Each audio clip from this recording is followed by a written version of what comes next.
So, can you tell me a little bit about the enterprise learning organizational development arc?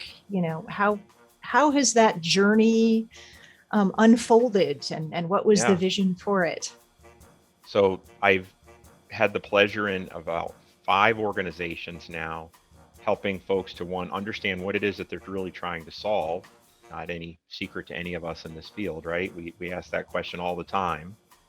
The second thing is giving them a framework by which they have the ability to communicate the value of the organization, as well as directly tie this in a responsive manner to the performance of the specific functional areas.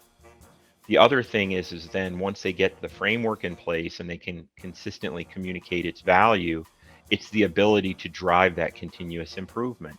And then ultimately to support that leadership team that you have to have in place as you really make this real. So the really great thing about where I happen to be at Excel Energy right now is I'm really enjoying seeing this stop becoming my idea, and it is now the idea of not just the leadership team, but the instructors, the subject matter experts, the instructional designers, our developers, our learning consultants.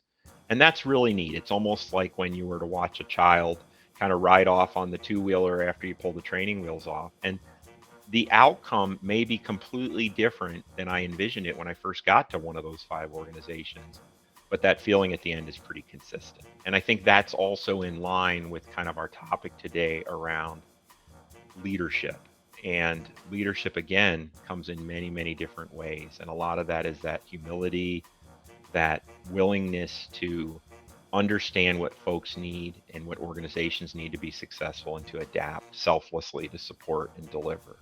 Almost like it's more of an aptitude and an attitude than it is necessarily a skill and or an ability, or at least maybe equal parts.